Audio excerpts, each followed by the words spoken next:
Hii ni sehemu ya mwisho kabisa, sehemu ya 5 ya simulizi yetu nzuri inaitwa Laana ya Maiti. Mimi naitwa Felix Mwenda kutoka hapa Simulizi Max. Nambari zetu ni 0677 062 012. Kama utakuwa unakumbuka vizuri, sehemu iliyopita, sehemu ya 4 tulipokuwa tumeshia, ilikuwa ni pale ambapo Bwana Mawazo alikuwa ameitwa tena hospitali na kupewa ruhusa ya kuendelea na kazi, wakisema kwamba samahani, uchunguzi unasema kwamba Bwana Mawazo alikuwa hahusiki kabisa. Kumbuka kwamba haya pia na maelekezo ya mganga ambako alikuwa amekwenda kwamba atapewa barua ya kusimamishwa kazi, halafu ataitwa tena aendelee na kazi, na huko bado kesi ile iko polisi vile vile. Kilichoendelea, karibu sana katika sehemu ya mwisho kabisa, hii sehemu ya 5 ya simulizi yetu nzuri. Hii inaitwa Laana ya Maiti.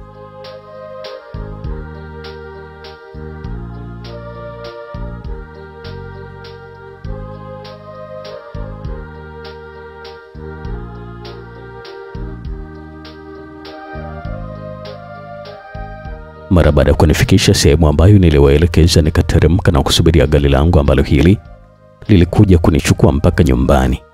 Kabla ya kulala, nilimpigia simu Soma tukumaliza kilichojiri, naye akanieleza, kazi kwako sasa Bwana Mawazo, kwa sababu kila kitu kinakwenda kama ambavyo yule mzee alikuwa amezungumza. Sasa ushindwe mwenyewe tu. Sasa kazi yenyewe nitaifanya kesho mapema tu, maana chelewa wanaweza kubadilisha mawazo wale. Wakati na huo rafiki yangu. Sawa, nimekuelewa. Siku ya pili niliamka saa 11 na kupanda gari mpaka sehemu ambayo gari la kazini lingenipitia. Mara baada ya muda gari likanipitia mpaka kazini na kuingia kazini.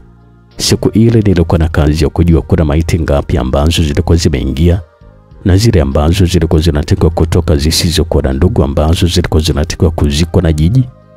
Siku ile nilikuwa na kazi nzito ya kupitia kila kitu. Ilikuwa ni kazi nzito kweli, lakini sasa nikaifanya vizuri kabisa na kuweka mambo yote sawa. Katika maiti ambazo zilikuwa zinatakiwa kutoka siku ambayo ilikuwa nafuata, nilichagua maiti moja ambayo hii ilikuwa na jina la Kikristo, ambayo nilikuwa naamini kabisa kwamba nikiweka dawa haitaguswa. Mara baada ya kuoshwa pale hospitali na kuvishwa nguo, mara baada ya hapo itakuwa ni kuwekwa tu kwenye jeneza kusubiria kwenda kuzikwa. Nilitafuta maiti moja na kisha kuiweka sehemu ya karibu ili kusudi nisipate shida kufanya mambo yangu. Majira ya saa 3 za usiku nilijifungia ndani na kutoa maiti ya msichana ambaye huyu alikuwa amekufa kwa kunywa sumu mwenyewe. Nikailaza ile maiti sehemu ya kuoshea. Nilichukua dawa na kisha kunoiza kama ambavyo nilikuwa nimeelezwa, na kisha nikaiingiza dawa sehemu za nyuma za mwanamke ule. Niliingiza dawa yote na kisha nikamrudisha katika hali ya kawaida na nikamrudisha kwenye jokofu vile vile. Mara baada ya zoezi kwenda vizuri, sasa nikaendelea tu na kazi zangu kama kawaida mpaka muda wa kutoka. Siku ya pili nilidamka alfajiri kabisa na kuwahi kazini kama kawaida kuendelea na majukumu yangu ya kila siku. Na wakati huo hata muda wa kurudi kule mahakamani ulikuwa unakaribia pia. Siku ile zilikuwa zinatoka maiti kama 4, pamoja na ile ambayo nilikuwa nimeweka dawa ilikuwa ni moja wapo. Kutokana na masharti ya mganga ni kwamba nilikuwa nahitajika kujua maiti ile ilikuwa inaelekea wapi, ili kusudi na mimi niweze kuhudhuria mazishi yake. Nilikumbuka ndugu wa marehemu waliponiletea mwili kuhifadhi walisema kwamba angezikwa siku ile pale mjini. Lakini ratiba iligeuka mara baada ya bibi mzaa baba kusema kwamba hawezi kuja kuzika. Kwa hivyo mjukuu wake amfuate kule kijijini kusudi amzike. Kwa hivyo sasa niliona mipango yangu yote ilikuwa inavurugika. Mwili ungechukuliwa na kupelekwa kijijini kwa mazishi na sio mjini tena kama ambavyo mpango alikuwepo. Na mara baada ya kuoshwa na kuvishwa nguo na akina mama ungesafirishwa mwili ule. Hapo sasa nilichanganyikiwa. Nilikuwa naona kabisa kwamba mambo yalikuwa yanataka kwenda ndivyo sivyo. Nilikuwa najiuliza maswali kwamba nitafanya kitu gani ikiwa maiti ile itasafirishwa na kwenda kuzikwa sehemu nyingine. Bora hata taarifa ningezipata mapema, basi ningefanya hata mchakato ili kusudi kutoa dawa ambayo nilikuwa nimeweka, ili kiwezekana niweke kwenye mwili mwingine. Japo nilikuwa naamini kabisa kwamba huenda ingenipatia kazi kuitoa, kwa vile nilikuwa nimeingiza ndani sana dawa ile. Ajabu nyingine ni kwamba ndugu wa marehemu waliwahi asubuhi sana kwa ajili ya maandalizi ya kumpamba marehemu ili kusudi waondoke mapema kuwahi kufika na kuzika siku ile ile. Nilikuwa najiuliza kama akizikwa bila mimi kuona madhara yake yatakuwa ni yapi. Na kingine kibaya, nilikuwa najilaumu kweli kweli nilipokuwa kwa mganga sikuuliza kama maiti ikizikwa mbali itakuwaje.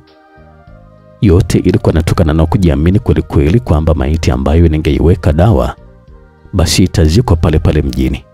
Ningeweza hata kuweka katika maiti zangu ambazo hazikuwa na ndugu, lakini sharti kubwa ilikuwa ni lazima maiti izikwe na umati wa watu na sio wachache. Niliamua kumpigia simu Somati kumuuliza itakuwaje, maana mambo yalikuwa yameenda tofauti kidogo. Kwani tatizo ni lipi hapo Mawazo? Tatizo ni kwamba nakumbuka mzee alisema kwamba ikiwezekana nihudhurie mazishi ili kusudi nione anavyozikwa. Lakini hakusema kwamba ni lazima uhudhurie. Alisema tu kwamba kama ungekuwa na nafasi ya kuhudhuria basi ingekuwa vizuri zaidi, lakini hakusema kwamba ni lazima. Nina wasiwasi na maiti ambayo inasafirishwa wanaweza kwenda kinyume. Kinyume vipi tena Mawazo? Wanaweza wasimzike. Acha mawazo ya kitoto bana.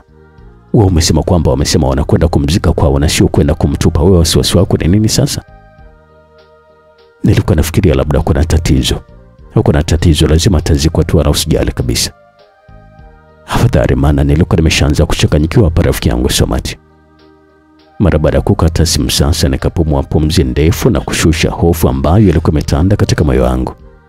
Wakati ule nilikuwa naendelea tu na zoezi la kutoa miili ya marehemu waliofuatwa na ndugu zao pia. Maiti iliyowekewa dawa nilitoa na kisha kuiweka juu ya kalu la kuoshea na kuwasha kina mama wa muandae na kumvisha nguo kabla ya kumlaza kwenye jeneza. Ili kusudi kutaka kujua kila kitu cha yule marehemu, nikajifanya kama nilikuwa naonyesha masikitiko kwa ndugu wa marehemu. Nikamfuata mmoja na kumdodosa bila hata yeye kujua. Kwani mnakwenda kuzika wapi eti? Kijijini huko. Da, binti kaniuma sana jamani, alikuwa ni binti mdogo sana. Bwana wangu mapenzi ya kitoto amempelekea haya yote. Alikatazwa kuolewa kwa vile alikuwa anatakiwa aendelee kusoma, lakini yeye akaamua kujua kuona kwamba tunambania. Pole sana. Sasa ndugu yangu, kwa kweli msiba huu umenigusa kuliko misiba mingi ambayo nimeshawahi kuiona. Ni kweli kabisa kaka, alikuwa ni binti mdogo kabisa, hata wazazi wake walikuwa wanamtegemea. Na kama angezikwa hapa msiba wake ungekuwa na watu wengi sana. Hata hivyo watu tunaokwenda kijijini ni wengi sana, kuna mabasi 6, costa 5 pamoja na gari ndogo ndogo zipo 15. Nafikiri umeona jinsi gani watu walivyo wengi. Wengi wamesikitika sana na msiba huu. Kwa kweli. Sasa basi nilikuwa naomba unipatie nambari yako ya simu kusudi nijue kama mmezika salama au namna gani. Jamaa yule akanipatia namba bila kujua dhamira yangu ilikuwa ni tofauti na mawazo yake vile ambavyo alikuwa anafikiria. Na mnategemea kuzika lini eti kaka? Ni leo tu. Na ndio maana tunatoka asubuhi sana kusudi mpaka saa 7 tu tumeshafika. Na kisha tunaanza kufanya maandalizi yote ikiwemo ibada na kuaga mwili. Nafikiri mpaka saa 10 jioni tunaweza tukawa tumeshauhifadhi mwili wa mwanetu tayari. Mwenyezi Mungu atampumzisha kwa amani. Amen. Kwa vile nilikuwa bado tu na majukumu mengi, niliachana na huyo mtu na kisha kuendelea tu na majukumu mengine. Mara baada ya matayarisho yote, mwili uliingizwa kwenye jeneza na kisha kupelekwa kwenye gari maalumu. Watu walipanda kwenye magari na kuondoka wakiniacha mimi nilikuwa naendelea tu na kazi yangu pale mochwari. Ilipofika majira ya saa 12 za jioni nikampigia simu yule jamaa ambaye nilikuwa nimezungumza naye asubuhi na kunipatia nambari yake ya simu. Hello ndugu yangu, vipi? Ndio nazungumza na nani? Akaniuliza vile yule jamaa. Mimi ni yule jamaa wa chumba cha kuhifadhia maiti ya hospitali huko. Oh kaka, vipi, habari za muda? Nzuri tu bwana, vipi mmefika salama? Tunamshukuru Mungu bwana, tumefika salama kabisa, na ndio tumetoka kuzika sasa hivi. Kwa hivyo watu wanarudi leo tu. Wachache tunabakia huko kwa ajili ya maombolezo kuendelea. Mungu amempatia mapumziko mema marehemu wetu jamani. Nilimwambia marehemu vile, lakini nilikuwa najua kabisa kwamba ilikuwa ni kinafiki tu. Amen. Basi nikuache upumzike kwanza kaka. Hakuna tatizo ndugu yangu, na kutakia jioni njema. Asante sana. Nilikata simu ile na kisha kushusha pumzi ndefu na kunyanyua mikono juu kushukuru mambo kwenda kama ambavyo yalikuwa yamepangwa. Moyo wangu ulijawa na furaha na kuifanya kazi kwa amani, na huko nilikuwa nasubiria sasa majibu ya kitu ambacho nilikuwa nimekifanya. Nilimpigia simu rafiki yangu Somati kumjulisha kilichojiri. Sasa umeona Mawazo? Walikuwa na wasiwasi bure tu. Nani alishawahi kuchukua mwili wa ndugu yake na kwenda kuutupa ama kula nyama? Miili yote inachukuliwa na kisha kwenda kuzikwa tu. Hakuna mtu ambaye hawezi kuzika mwili. Lakini hali ilikuwa inatisha sana, rafiki yangu Somati. Unajua narudi mahakamani wiki ijayo. Wewe nenda tu mahakamani, hakuna kitu chochote ambacho kitatokea. Kila kitu umeshakizika tayari. Na kama maiti atafufuka basi tatizo lako ndio litaendelea. Tunakumbuka mganga alivyozungumza. Yaani mara baada ya ile tatizo inabidi niwe makini sana na kazi. Wala hakuna tena tatizo, waifanya kazi zako vizuri tu kama kawaida bwana. Sikukwambia tu, hata mimi ilishawahi kunikuta kama yako hii. Na mimi nilifanya kama ambavyo umefanya na mambo yote yalimalizika vizuri kabisa. Kama hivyo basi nitafurahia sana. Yule mzee ni mwisho kabisa wa maneno yule. Mara baada kukata simu sasa nikaendelea tu na kazi yangu kama kawaida. Na huku furaha ilikuwa nazidi, japokuwa bado sikuwa na uhakika 100% kwamba kila kitu kweli kilikuwa kimejizika. Yalikuwa ni maajabu ya karne.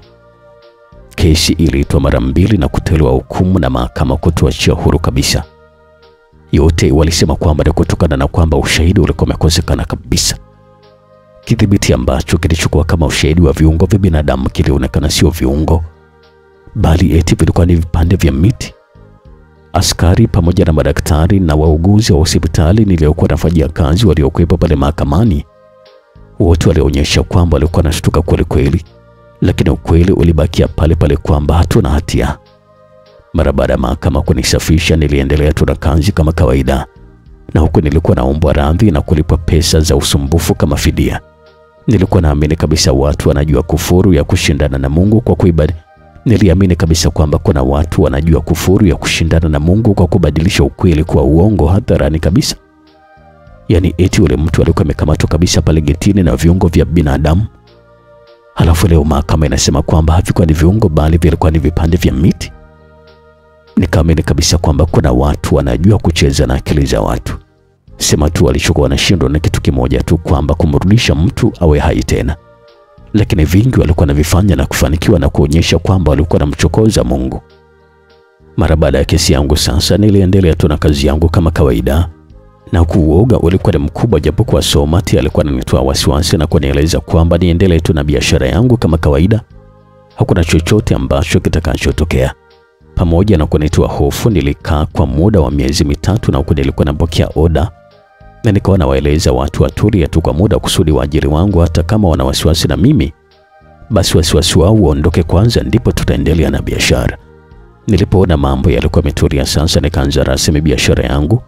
Safari ile nilikuwa na oda nyingi kwa kuliza pesa nyingi. Nilipanga nikimaliza oda ile niachane kabisa na kazi hii, ili kusudi nifanye mambo mengine kama ambavyo alivyokuwa amefanya Somati.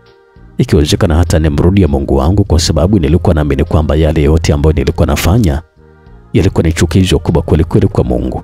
Pamoja na kwamba sijawahi kutoa uhai wa mtu, lakini kufanya viungo vyao kama biashara lazima nimuudhi sana Muumba. Wiki ya kuanza tena biashara yangu nilitengeneza pesa kama sina akili nzuri. Biashara ya watu watatu ilinipatia pesa nyingi mno. Miezi 6 nilikuwa naamini kabisa kwamba itanitosha kufanya kazi ile na kisha kuachana nayo mazima. Biashara ilikuwa inaendelea tu vizuri na huko kipato kilikuwa kinaongezeka mara 2 ya mwanzo. Miezi 3 baadaye sasa, nakumbuka siku moja ambayo haitotoka akilini mwangu mpaka nakufa, nilipata tenda ya pesa nzuri tu, ambayo hii nilipewa na mtu mmoja mwenye uwezo wake mkubwa sana kipesa. Alikuwa anataka maiti ya mtoto mwenye jinsia 2 na kisha kuzikata zote na kumpelekea hizo jinsia. Kazi ile nilikuwa naamini kabisa kwamba itakuwa ni vigumu kumpata mtoto wa aina hiyo, kwa sababu asilimia kubwa ya maiti za watoto huzikwa na familia yake, labda zile ambazo hazikuwa zimetimiza muda tulikuwa tunazizika wenyewe tu kwa malipo.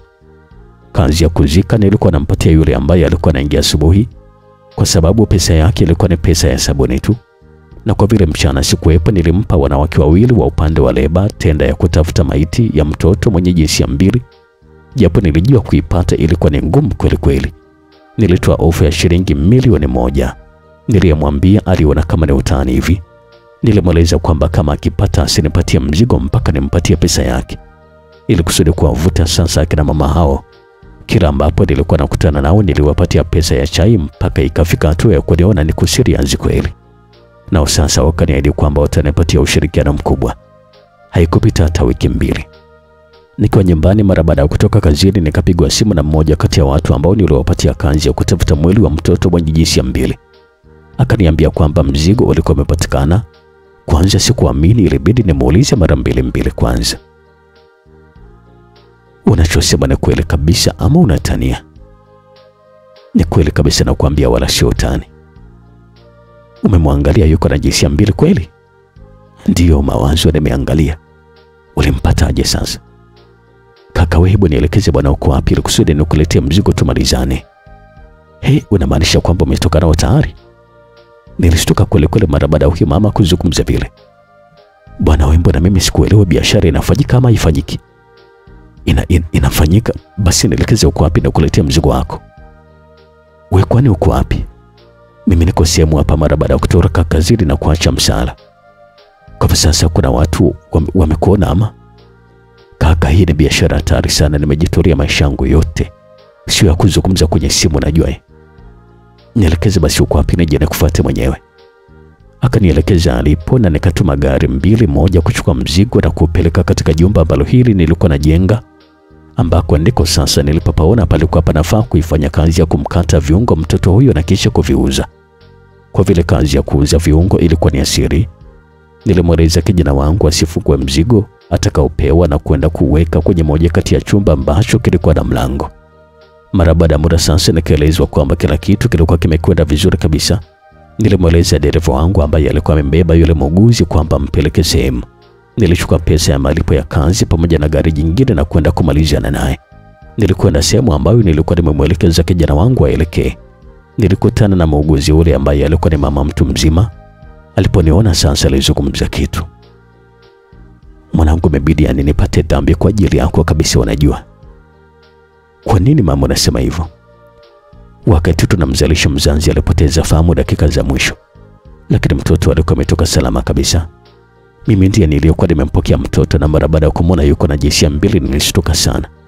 Niliwaangalia wenzangu waliokuwa katika pilika za kumhudumia mzazi, nikaona kwamba ile ndio nafasi yangu kuondoka na yule mtoto.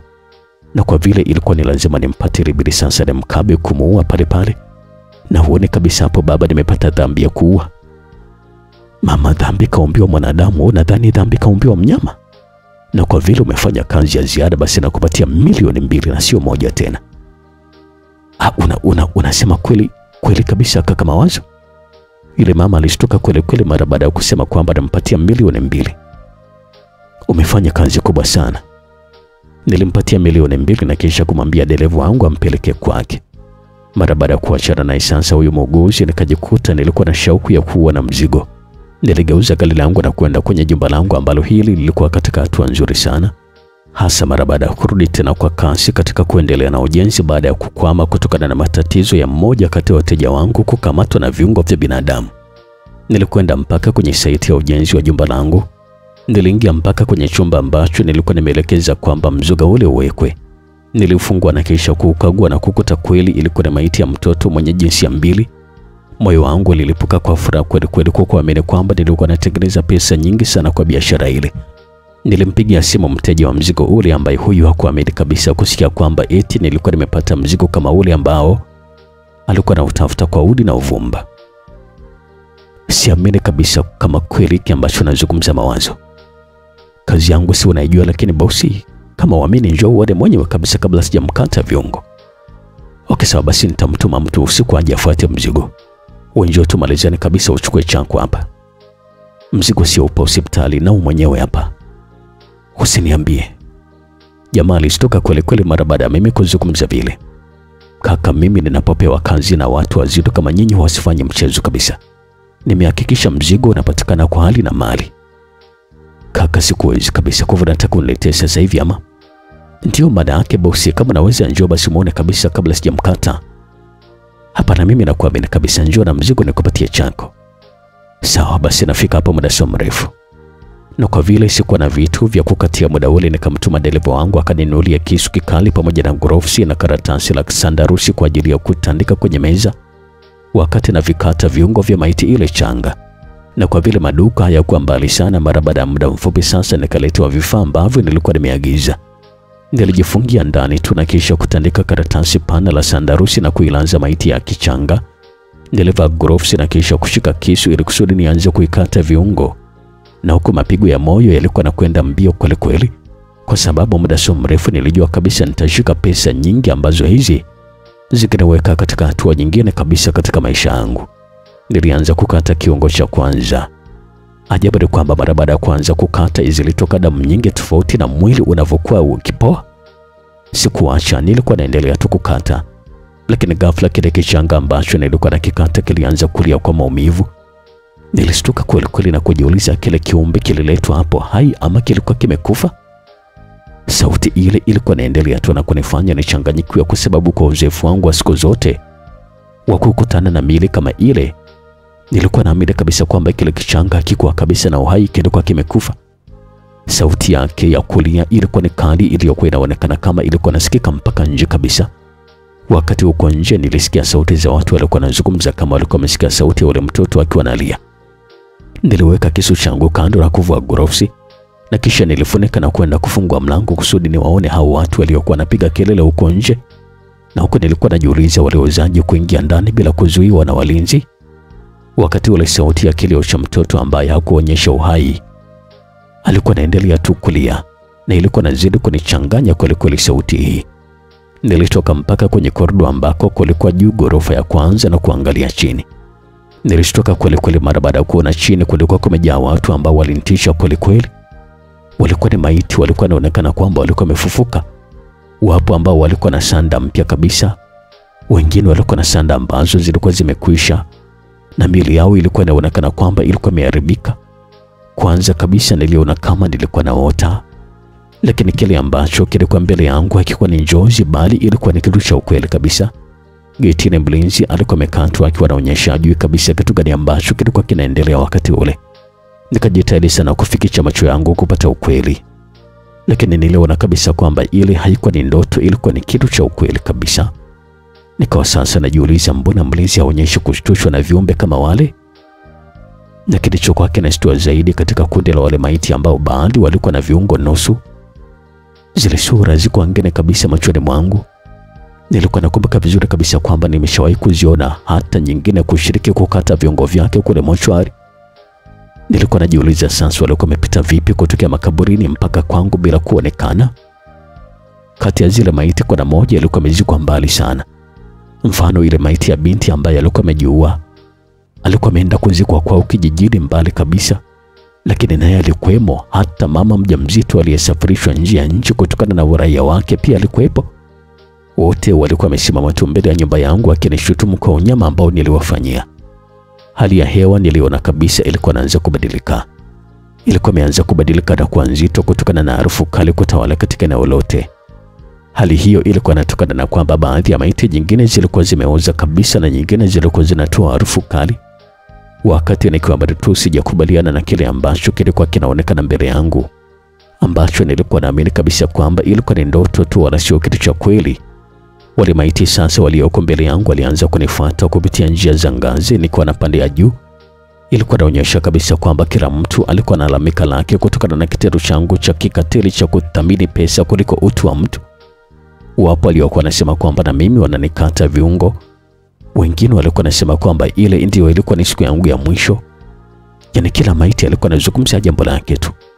Zogo lilikuwa ni kubwa sana kusema kweli. Mpaka ngoma za masikio yangu nilikuwa naona kama zilikuwa zinataka kupasuka tu. Sauti zilikuwa zinazidi kunisogelea. Zilikuwa zinaonyesha zilikuwa zina hasira sana na mimi. Nikawa najiuliza sasa wale watu wakinishika watanifanya kitu gani? Nikajikuta sasa nilikuwa napata wazo la kijinga kuruka kutokea juu na kukimbia kabisa. Nilipotoa chini sasa kilichoendelea pale sikujua kabisa. Mpaka nilipokuja kuziduka siku ya 3 mbele na kujikuta niko hospitali. Nilikuwa nimevunjika mguu mmoja wa kushoto. Mke wangu pamoja na rafiki yangu Soma tu waliniuliza ni kitu gani ambacho kilikuwa kimenisibu kuwa katika hali kama ile. Mke wangu pamoja na watu wengine niliwaeleza kwamba niliteleza wakati nakagua ujenzi na kisha kuanguka mpaka chini. Lakini baadaye mara baada ya kubaki na Somati, yeye nilimweleza ukweli kabisa kitu ambacho kilikuwa kimenitokea ambacho alikipinga kwa kusema kwamba lazima ile ilikuwa ni ndoto tu. Mawazo sio kweli kabisa jambo kama hilo kutokea. Hakuna kitu kama hicho kabisa, lazima itakuwa ni ndoto tu hiyo. Somati, nilichokueleza hiki ni kitu cha ukweli kabisa, kwa sababu hata mimi mwanzo niliona labda itakuwa ni ndoto, lakini baadaye nikajua kabisa ni ukweli kabisa, sio oti mawazo. Mimi nimefanya hii kazi zaidi hata ya wewe, na nimefanya mambo ya kufuru kuliko hata wewe. Mbona haijawahi kabisa kunitokea kama hivi? Na kama waganga ambao mimi nilikuwa natumia ni hao ambao wewe pia nimekupeleka na unaotumia. Hapo ndipo sasa hata mimi nachanganyikiwa Somati. Ile ilikuwa ni nini sasa? Ile maiti ya mtoto iko wapi? Hata sijajua, kwa sababu kutoka nilipojirusha sijui ni kitu gani ambacho kiliendelea mpaka nilipokuja kushtuka sasa hivi. Ngoja kwanza niulize kwa vijana wako. Hapana, nenda mwenyewe katika chumba ambacho niliweka mwili wa kile kichanga kaangalie. Sawa basi, wacha niende. Kama vipi, maliza kila kitu huko na mpeleke jamaa mzigo wake. Hakuna shida. Somati aliondoka na kisha kuniacha nilikuwa nimejilaza tu kitandani, na huko bado nilikuwa najiuliza maswali, kile ambacho kilikuwa kimenitokea kilikuwa ni kitu gani? Kwa sababu ile jambo nilikuwa naamini kabisa kwamba halikuwa ni ndoto, bali ilikuwa ni ukweli kabisa. Kutokiwa na maiti ambazo nimeshawahi kuzikata viungo, lakini pia maajabu ya kichanga kulia wakati hakikuwa na uhai. Nilikuwa naona kwamba ni vipi sasa iwe ndoto, kwa vile bado mguu wangu pia ulikuwa na maumivu ya mbali. Nilipewa dawa za usingizi na kisha kujilaza. Nilishtuka mara baada ya masaa 8 mbele. Wakati ule ilikuwa ni saa 12 za jioni. Pembeni ya kitanda changu alikuwepo mke wangu pamoja na dereva wangu. Wote walionekana kwamba walikuwa na nyuso za huzuni, kitu ambacho kilinitisha kweli kweli. Vipi tena jamani, kulikoni? Kuna habari sio nzuri. Mbona sasa mnanitisha? Nilishtoka kweli kweli mara baada ya kuambiwa kwamba eti kulikuwa na habari ambazo sio nzuri. Shemeji Somati amefariki dunia. Unasema? Sikukubaliana kabisa na taarifa ile ambayo nilikuwa napewa. Shemeji Somati amefariki dunia. Mke wangu alirudia tena kuniambia vile. Hapana bwana, hapana jamani, acheni utani. Mchana si nilikuwa naye hapa. Ni kweli kabisa bosi, kutokana na maelezo ya mlinzi, mchana alikwenda kwenye saiti na kuomba kuingia ndani, na kwa vile anafahamika pale aliruhusiwa vizuri tu, na mara baada muda alitoka akiwa anapiga kelele kwamba alikuwa anafukuzwa na kitu cha kutisha. Alitoka mbio kwenye geti bila hata kuangalia barabarani. Sasa wakati anakimbia kuvuka barabara akagongwa na gari ambalo halikusimama. Ndipo sasa mauti ilipomfika. Na hata mlinzi alipotoka alikuta tayari alikuwa ameshakata roho, na ulimi pamoja na macho vilikuwa vimemtoka tu. Watu wamejaribu sana kurudisha ulimi wake na kumfumba macho, lakini bado imeshirikana. Kusema ukweli, taarifa ile ilinitisha mno na kujua kwamba hali imekuwa ni mbaya. Yaani kama mtu ambaye mimi nilikuwa namtegemea kwa udi na uvumba katika maisha yangu alikuwa amekufa. Na tena amekufa kifo kibaya, hasa mara baada ya kuingia chumba cha maiti ya kichanga. Sasa maiti yake iko wapi? Ipo kule kwenye hospitali ya mkoa. Ndugu zake tumeshawapatia taarifa, lakini hawatojiwaambia sababu ya kifo chake. Tumesema tu kwamba amepata ajali. Mtakuwa mmefanya jambo la maana sana, kwa vile ile ni lawama ya wazi kabisa ile. Mume wangu, kwani nyumba yako ile ina kitu gani? Juzi ulikuwa wewe, leo mchana rafiki yako kipenzi amekufa. Kuna kitu gani kwani kule mume wangu? Mke wangu akaniuliza swali hilo. Mke wangu, naomba hilo liache kwanza, tutazungumza baadaye nyumbani. Utatoka lini? Maana mguu wako umevunjika mara 2. Hilo lisikutia shaka kabisa mke wangu. Kuna dawa fulani za asili nikizifunga ndani ya wiki 2 tu nitaanza kutembea kama kawaida. Haya. Mke wangu alikubali tu kwa shingo upande, na huko alikuwa na maswali yasiyokuwa na majibu juu ya matukio mawili yaliyokuwa yametokea kwenye jumba langu la kifahari ndani ya siku moja tu. Nilikuwa nataka kumtuma kijana wangu kwenda kuondoa mwili wa kichanga kule, lakini sasa nikahofia kumkuta yale ambayo amemkuta rafiki yangu Somati.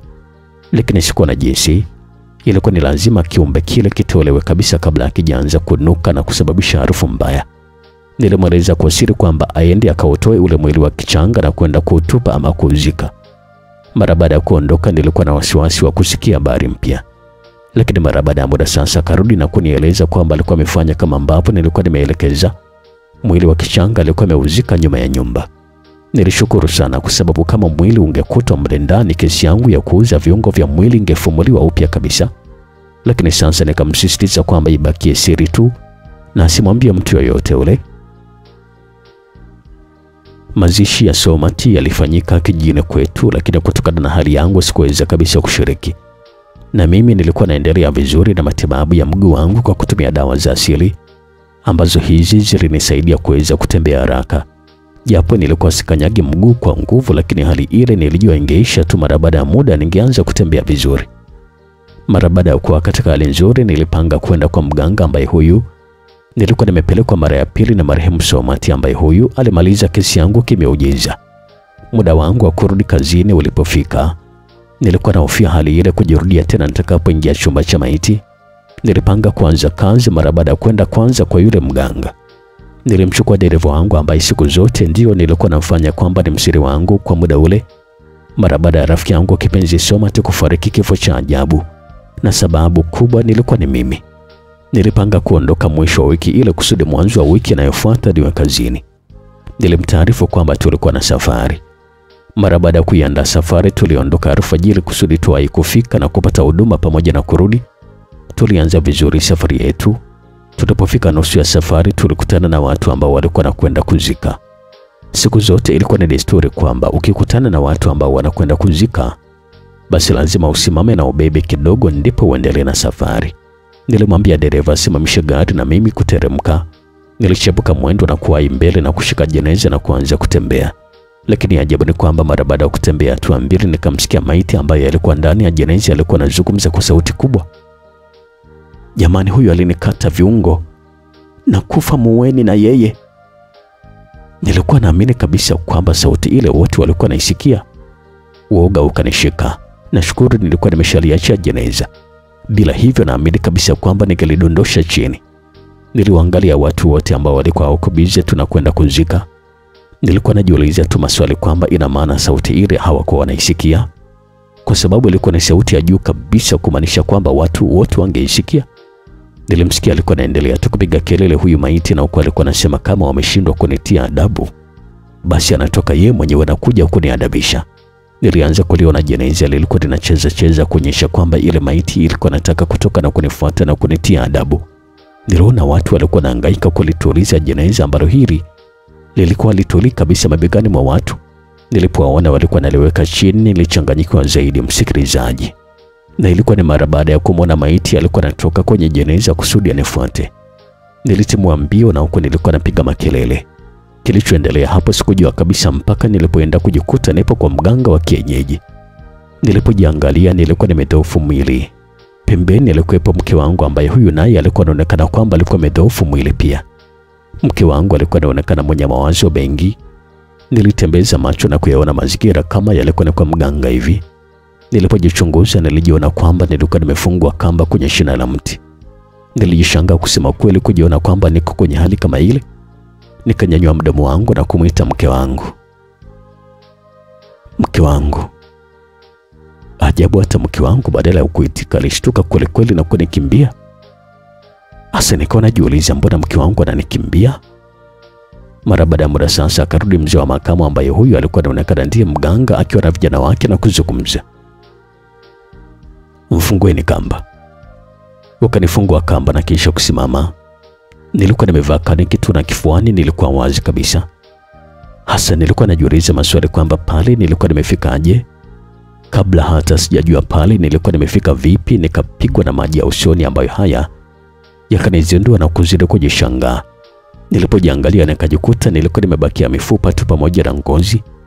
Nilikuwa na nywele nyingi pamoja na ndevu nyingi pia. Nilichukuliwa na kwenda kuogeshwa, kisha nilipewa dawa ya kunywa na kunifanya nilale mpaka siku ya pili. Ndipo sasa nilipopata nafasi ya kuzungumza na mke wangu na mganga na kuelezwa kwamba ilikuwa imepita miaka 6 kutoka nilipopata tatizo la ugonjwa wa akili mara baada ya kusindikiza msafara wa mazishi kama ambavyo alivyokuwa ameelezwa na dereva wangu. Nilipovuta kumbukumbu, nilikumbuka kilichotokea miaka hiyo 6 kabla walivyosema. Nilielezwa kwamba kutokea siku ile niliugua ugonjwa wa akili kwa kukimbia barabarani bila kuwa na nguo. Mke wangu alinieleza kwamba alikuwa ameniangaikia kila kona kwa waganga na kwenye maombi bila kuwa na mafanikio. Kila ambapo nilipokuwa napata nafuu kidogo na kila ambapo nilikuwa naliona jeneza ama makaburi, kisha kilikuwa kinanianza upya kabisa mpaka walipompata yule mzee ambaye aliwahakikisha kwamba atanitibu kwa muda mfupi tu, kwa sababu hili tatizo langu alikuwa ameliona. Mume wangu, sasa ni kwa nini ulikuwa nafanya haya yote? Mke wangu aliniuliza pale, mkono wake ukiwa shavuni na huku machozi yalikuwa yanamtoka. Maskini ya Mungu. Yapi hayo mke wangu? Alinieleza siri yote ya mambo ambayo nilikuwa nikiyafanya ya kuuza viungo vya maiti kule mochwari na kusababisha laana ya watu wote niliwadhulumu viungo vyao inirudie, na kama nisingempata mganga yule wa kunisaidia basi ningekufa tu kama rafiki yangu Somati aliyeuawa na mizimu ya marehemu wale. Hata gari ambalo lilikuwa limemgonga na kumuua halikuwa ni gari la kweli kabisa, ilikuwa ni kifo cha kimazingara kweli kweli. Mara baada ya maelezo hayo yote, sasa kanieleza jinsi mali yangu yote ilivyoteketea kwa ajili ya kutafuta tiba yangu ambayo hii ilikuwa inakula pesa tu kila kunapokucha. Mume wangu, imebakia nyumba moja tu ambayo tunaishi. Niliuza kila kitu kusudi nikutibie wewe. Na mganga pia amesema kwamba hata ile nyumba ambayo tunaishi tuiuze na pesa zake zitengenezwe vizuri kusudi tuweze kuzitumia vizuri. Bila hivyo nazo zote zitateketea. Sikuwa na lolote ambalo naweza kuzungumza. Nilikubali tu kila kitu kifanyike kwa kusimamiwa na mke wangu. Mara baada ya kila kitu kwenda kama ambavyo alikuwa ameelekeza mganga, niliona sasa kuna haja ya kuendelea kukaa mjini. Nikarudi kijijini pamoja na pesa ambayo tulikuwa tumetumia kuuza nyumba. Nilianza maisha mapya kabisa huko kijijini. Namshukuru Mungu, mimi pamoja na familia yangu yote sasa hivi tumemrudia Mungu. Tumeokoka na maisha yetu yaliyobaki tumeyakabidhi mikononi mwa Mungu. Kila siku wasiache kumwomba msamaha Mungu wangu anisamehe kwa yote ambayo nimeshawahi kuyafanya, ambayo ni wazi kabisa kwamba yamemchukiza, lakini pia kuendelea kunipatia uhai ili kusudi niweze kutubu na kuweza kutoa ushuhuda. Japo niko na maisha magumu sana huko kijijini, lakini nimeona ni bora tu hata kuwa na maisha magumu kama haya, kwa vile yananipatia uhuru pia na amani, yananipatia nafasi ya kuwa karibu na Mungu wangu pia. Na hapa ndio mwisho kabisa wa simulizi yangu, na nataka kuambia maisha yaliyo mazuri ni kuyafanyia matayarisho na sio kutaka shortcut ili kusudi kupata maisha mazuri. Chini ya jua hakuna kimbilio zaidi ya kujikabidhi mikononi mwa Mungu tu. Hili kuwa masikini mali ya Mungu, lakini sio kuwa tajiri uli ya mali ya shetani. Jiepushe na utajiri wa kutegemea nguvu za giza. Siku zote mwisho wake unakuwa ni mbaya. Mimi naitwa Felix Mwenda, unaweza kunipata kwa 0766 47 48 57.